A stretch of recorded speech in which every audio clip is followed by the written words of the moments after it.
Өнөөдөр улсын хурлын гишүүн болд хаануул дүүргийн самгийн газрын удирдлагуудтай уулзаж сургууль ажил болон өрхийн эмнэлгийн бүтээмжийг нэмэгдүүлэх асуудлаар ярилцлаа.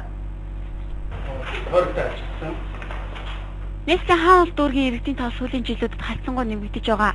За хүн амын өсөлтийг дагаад сургууль цэцэрлэг эмнэлэг зэрэг нийгмийн үйлчилгээний хэрэгцээ нэмэгдэжээ. За тухайлбал 3 ээлжээр хичээлдэг ачаал ихтэй сургууль өрхийн эрүүл мэндийн хүрээлцээ хангалтгүй байгаа хэд хэдэн хороо байгаа. За тус зүргээс сонгогдсон улсын хурлын гишүүн болд тойрогтой ажиллах үеэр иргэд хөдөлмөрчид дээрх тулгамдаад байгаа асуудлыг шийдвэрлэж өгөхийг түүнээс хүсжээ. Энэ жуулны судалгаанаар бид аль хоёр эрчимтэй энэ тулгамдсан бүлээгдэж байгаа ажлуудыг шийдвэрлэх талаар анх хэмжээ авч ажилланаа.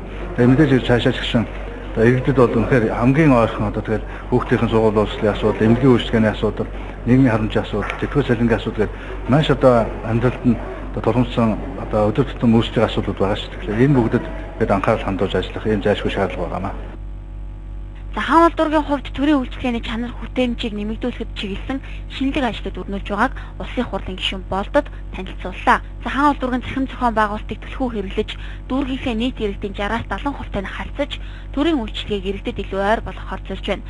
За тухайлбал иргэд 17 нийт төрлийн үйлчилгээг гэрээс авах боломжийг бүрдүүлсэн явуулын нэг цагийн үйлчилгээг иргэдэд илүү ойр болгож хороодоор явуулдаг болсон зэрэг архиц дэвшил гаргасан ажлаа танилцуулсан юм а.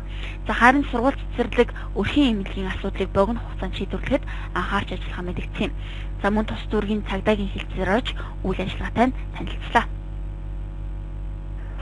Говь Кашмир дулааны өдрөл ирж байгаатай